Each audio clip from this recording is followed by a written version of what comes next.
조만간 한반도의 통일이 이루어질까요? 최근 북한 정세를 살펴보면 예사롭지 않은 상황이 이어지고 있습니다. 북한의 자유민주주의 정당이 들어선 것이 알려져 새로운 세력과 그 세력을 키워가는 정황이 포착되는가 하면 북한의 고위급 층들의 탈북이 이어지고 있기 때문입니다. 현재 상황을 두고 북한 붕괴론에 대한 1998년 CIA 보고서에 기반한 내용이 새삼 주목받고 있습니다. 좀 더 자세한 북한의 실제 상황에 대해 알아보겠습니다. 남북 통일의 방식이 결국 북한 정권 붕괴로 그 결과를 맺어낼 것으로 예상되고 있습니다. 1998년 미 CIA는 북한 붕괴론에 대한 보고서를 발표했습니다. 보고서는 북한의 붕괴가 총 7단계로 이루어질 것으로 내다봤습니다. 첫 번째, 자원 고갈. 두 번째, 체제 유지에 필요한 세력에게만 배급. 세 번째, 주민들은 독자적 생존 선택. 네 번째, 독자적 생존을 탄압. 다섯 번째, 주민들의 조직적인 저항. 여섯 번째, 군대가 주변국으로 탈북. 일곱 번째, 북한 정권의 붕괴 이후 한반도 통일이라는 시나리오입니다. 현재 북한은 이 중 다섯 번째, 주민들의 조직적인 저항 단계에 진입해 있는 모양새입니다. 몇 달 전 북한에서 자유민주정당을 결성한 교사가 처형당한 것이 알려져 충격을 준 바 있습니다. 세계인들의 관심은 북한의 폐쇄적인 정권 속에서도 자유민주정당이 결성됐다는 점에 방점이 찍혔습니다. 그리고 최근 자유조선 또는 자유조선 계열이라고 추정되는 새조선이라는 단체에서 북한 내부 자유민주정당과의 연합을 선언한 것이 알려졌습니다. 새조선이라는 명칭을 가진 이 단체는 지난 5일 새조선 성명서를 발표해 세상을 놀라게 했습니다. 성명서를 조금 살펴보면 우리는 이 지구상에서 조선민주주의인민공화국 국호를 영원히 지워버리고 새국호 조선의 건국을 자신있게 준비하는 평양의 비밀 자유민주정부이다. UN 가입국인 지금의 DPRK는 정상적인 국가가 아니다. 자유, 민주, 인권을 지향하는 정상적인 정부나 인민의 자유의사로 선출된 지도자도 없다. 수령 중심의 극소수 범죄 집단이 국토를 점령하고 전체 인민을 노예화한 수령 식민지일 뿐이다. 중략. 지난 몇 년 동안 우리는 각고의 노력 끝에 국제조직과 연대하는 데 성공했다. 국제조직은 우리가 긴급히 요청했던 해외 북한 인사들의 탈출을 도왔고 조선 내부의 소식을 밖으로 전달해줄 연락체계를 구축해 주었다. 우리 정부의 활동 마크는 전 세계인들과 함께 할 수 있는 영어 N자이다. 이는 새조선을 의미함과 동시에 김가세습 종식, 노삼킴, 노 김정은을 상징한다. 장담컨대 앞으로 조선 안팎에서 김정은 세 글자보다 더 강력한 상징이 될 것이다. 라며 자신들의 목소리를 세상에 내기 시작했습니다. 이를 통해 우리는 세 가지 사실을 알게 됐습니다. 첫 번째는 북한 내부 반공산당 지하조직이 결성되어 있다는 점. 두 번째는 해당 단체는 설립자가 처형당하더라도 와해되지 않을 정도의 조직력 및 인원이 있다는 점.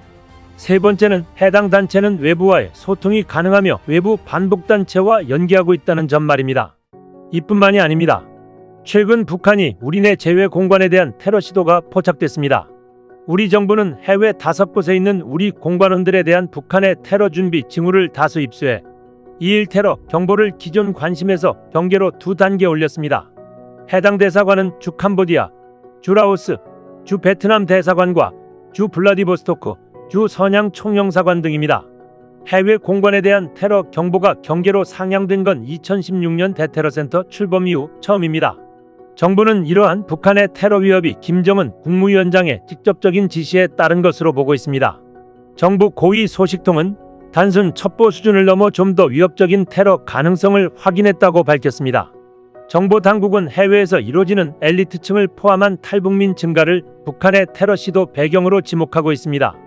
국가정보원은 이날 해외 파견 북한인을 관리 감시하는 북한 공관 간부와 보위성 등 특수기관원들이 이탈 사고의 책임을 회피하기 위해 외부 소행으로 김정은에게 허위 보고하고 우리 공관원을 대상으로 보복을 기도하는 것으로 판단하고 있다고 했습니다. 이는 김정은이 신뢰를 주고 있는 몇 안 되는 조직 중 하나인 정찰총국에서 김정은에게 거짓 보고를 칠 정도로 상황이 안 좋다는 것을 유추할 수 있습니다. 사실상 6단계 군부대가 주변국으로의 탈북을 할 만한 기반이 조성이 되어 있다고 봐도 무방한 상황입니다. 지난해 한국으로 온 고위급 탈북민은 10명 안팎에 달하는 것으로 알려집니다. 정부 소식통에 따르면 올해 현재까지 북한 엘리트층의 탈북은 지난해 동기 대비 또 증가했습니다. 강화된 대북 제재로 경제난에 봉착한 북한에서 엘리트층이 크게 동요하고 있다는 것입니다. 우리 정보 당국은 올해 상반기 평양에서 최신 정보를 가진 엘리트층이 본격적으로 탈북할 가능성까지 주시하는 것으로 알려졌습니다. 이에 북한 당국은 지난해 말 제외 공관들을 대상으로 대규모 검열도 실시한 것으로 전해졌습니다. 정부 소식통은 북한 사람들이 상대적으로 많은 지역에서 우리 공관원들에게 테러를 가해 현지에 있는 북한인들에게 보란듯 경고하려는 의도도 있어 보인다고 했습니다. 외교 소식통은 북한이 테러를 준비하기 위해 현지에 테러조를 파견하려는 정황 등까지 정보 당국이 이미 포착했을 수 있다고 전했습니다. 이런 가운데 러시아에 파견된 북한 노동자들에 대한 당국의 감시와 통제가 그 어느 때보다 강화되고 있는 것으로 전해졌습니다. 북한과 러시아 간 군사적, 경제적, 외교적 협력이 깊어지는 가운데 파견 노동자들의 이탈 문제에 관해서도 북러 정보기관이 긴밀히 연대하고 있다는 이야기도 계속해서 들려오고 있습니다. 최근 러시아 현지에는 그동안 외부 세계와의 연결 창구가 되어왔던 노동자들의 휴대전화 몰수뿐만 아니라 저녁 7시 이후 외출 금지, 외부 접촉과 관련한 상호 감시 및 동향 장악 보고 등의 지시가 내려졌다는 전언입니다.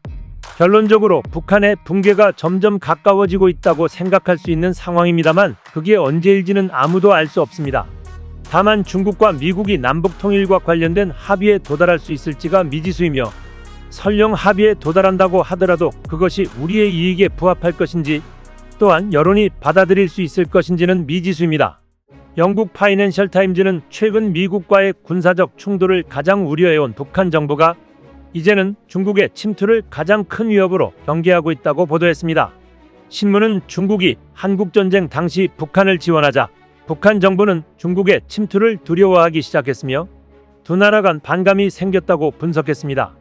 북한을 지원한 중국의 역할에 대한 인식의 차이와 그 후 중국에 의한 정보 분열 공작의 우려가 자리하고 있다는 것입니다. 매체는 중국이 한국전쟁의 의미를 인정하려고 하지 않는 북한에 아직도 화를 내고 있다고 지적하고 있습니다. 북한의 역사에서는 건국의 아버지인 김일성 주석이 중국 공산당에 소속되어 있었음을 명확히 하고 있지 않은 데다 70페이지의 한국전쟁 공식 기록에 중국 관여에 대한 언급은 불과 3곳밖에 없기 때문입니다. 한국전쟁 후 김일성은 중국과 친밀한 관계에 있는 인물을 잇따라 숙청했습니다. 이에 따라 북한에 남아있던 중국군은 1950년대 말까지 전면 철수했습니다. 중국은 북한을 탈출한 고위 관리들에게 은신처를 제공하면서 언젠가 북한의 친중 정권 설립에 대비하기도 했습니다. 매체는 중국이 북한을 옹호하는 이유는 미군이 주둔하고 있는 한국과의 중간 완충지대로 계속 남아있기를 원하며 김정은 정권의 유지만을 바라고 있다고 단언했습니다. 스팀슨 센터의 윈수는 미국과 중국 간 경쟁이 김정은 정권의 생존에 도움이 되고 있으며 이것은 중국 정부가 북한을 쉽게 포기하지 못할 것이기 때문이라고 분석했습니다. 그는 이어 한반도의 현상 유지를 바라는 중국은 북한 주민들이 굶지 않을 정도로 최소한의 조치만 유지하고 있다고 설명했습니다. 최근 중국은 옛 영토를 되찾겠다며 실지회복주의를 내세워 대만을 회복하려는 움직임을 보이고 있습니다. 경제발전과 함께 군사력이 강해지자 본색을 드러내고 있는 것입니다. 동북공정의 행태만 보더라도 대만 다음엔 한반도까지 넘보지 않으란 법은 없습니다. 한국의 강력한 군사력을 키우는 것은 강대국들에 둘러싸인 한반도에서 자주 국방을 위한 필수적인 요소입니다. 중국아 북한의 과 현무 맞기 싫으면 북한 먹을 생각은 꿈도 꾸지 마라. 이상 시온TV였습니다.